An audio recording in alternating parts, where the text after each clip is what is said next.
Hi friends, ಇವಾಗ ಏನಂತ ನೋಡಿದ್ರೆ ನನಗೆ ಮಾತ್ರ ಯಾಕೆ ಈ ಥರ ನಡೀತಿದೆ ಅಂತ ಗೊತ್ತಾಗ್ತಾ ಇಲ್ಲ. ಮೊನ್ನೆ ನೋಡಿದ್ರೆ ವಿಲ್ ಬೋಲ್ಟ್ ಕಟ್ಟಾಕ್ಬಿಟ್ಟಿರೋದು, ಇವತ್ತು ನೋಡಿದ್ರೆ ಸ್ಟೇರಿಂಗ್ ಬೆಲ್ಟ್ ಕಟ್ಟಾಕ್ಬಿಟ್ಟೈತೆ. ಅಪ್ಪ ಅಂದರೆ ಗಾಡಿ ಅಪ್ಪೇ ಹತ್ತಾ ಇಲ್ಲ ಗೊತ್ತಾ.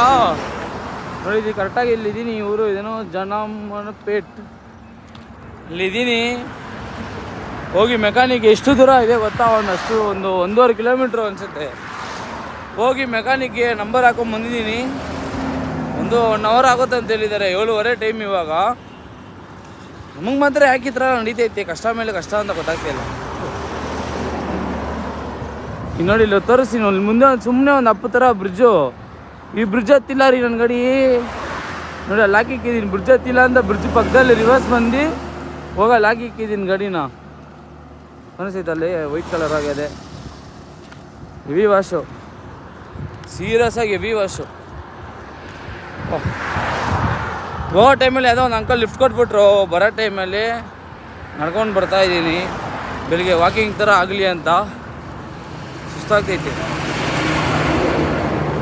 ಸೊ ಹೆವಿ ಇದು. ಇನ್ನೇ ನಾನು ಮುಂದೆ ಹೋಗೋಣ ಅಂದ್ಕೊಂಡೆ. ಎಲ್ಲಿ ಜಸ್ಸರ್ಲ ಹತ್ರ ಒಂದು ಐತೆ ಮೆಕ್ಯಾನಿಕ್ ಶೆಡ್ಡು, ಬಸ್ ಸ್ಟಾಪ್ ಹತ್ರ. ಅಲ್ಲೇ ಹಾಕೊಳ್ಳೋಣ ಅಂತ ಅಂದ್ಕೊಂಡೆ.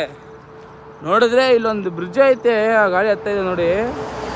ಆ ಬ್ರಿಡ್ಜ್ನ ಹತ್ತಿಲ್ಲ ನನ್ನ ಗಾಡಿ. ಹೆವಿ ವಾಶ್ ಅಬ್ಬಾ ಟೈಮ್ ವೇಸ್ಟ್ ಆಗ್ತೈತಿ. ಇದ್ರಲ್ಲಿ ನೋಡಿದ್ರೆ ಇನ್ನು ಅನ್ಲೋಡಿಂಗ್ ಪಾಯಿಂಟ್ ಲೊಕೇಶನ್ ಬೇರೆ ಕೊಟ್ಟಿಲ್ಲ ಅವ್ರು ಇನ್ನೂ. ಯಾಕಂದರೆ ಆ್ಯಪಲ್ಲಿ ಎತ್ತಿದ್ದೀವಲ್ಲ, ಬ್ಲ್ಯಾಕ್ ಬ್ಯಾಗ್ ಆ್ಯಪಲ್ಲಿ, ಅವ್ರನ್ನ ಲೊಕೇಶನ್ನೇ ಕೊಟ್ಟಿಲ್ಲ. ನಿನ್ನೆ ಭಾನುವಾರ ಅಂತೆ, ಹಂಗೆ ಅಂತ ಹೇಳಿದ್ರು. ಟೊಮೊಟೊ ಗಾಡಿ ಹೋಗ್ತೈತಿ. ಬರ್ರಿ ಹೋಗಿ ಏನಂತ ಅಪ್ಡೇಟ್ ಮಾಡ್ತೀನಿ. ಮೆಕ್ಯಾನಿಕ್ ಬರಲಿ, ಹೇಳ್ಕರಿ ಎಷ್ಟಾಗುತ್ತೋ ಏನೋ ಗೊತ್ತಿಲ್ಲ. ಹೆವಿ ವಾಶ್, ಟೆನ್ಷನ್ ಆಗ್ತೈತೆ ಬೆಳಗ್ಗೆ ನನಗೆ. ಯಾಕೋ ಆ ಥರ ಆಗ್ತೈತೆ ನೋಡಿ. ಇದೆ ಬ್ರಿಡ್ಜು ಹತ್ತಾ ಇಲ್ಲ ಗಾಡಿ. ಇದೆ ಅಪ್ಪು, ಈ ಬ್ರಿಡ್ಜ್ ಹತ್ತಿಲ್ಲ ನನ್ನ ಗಾಡಿ. ಅದಕ್ಕೆ ಇಲ್ಲಿ ತಗೊಂಬಂದು ಹಾಕಿದ್ದೀನಿ. ಸೊ ಮೆಕ್ಯಾನಿಕ್ ಬರಲಿ, ಏನಂತ ಅಪ್ಡೇಟ್ ಮಾಡ್ತೀನಿ. ಯಾರನ್ನ ಇಲ್ಲಿ ಏನಲ್ಲಿ ಇದ್ದರೆ ಹಂಗೆ ಒಂದು ಆಯ್ ಹೇಳ್ಬಿಟ್ಟು ಹೋಗ್ರಿ, ನೋಡೋಣ. ಬರಲಾ ಬಾಯ್.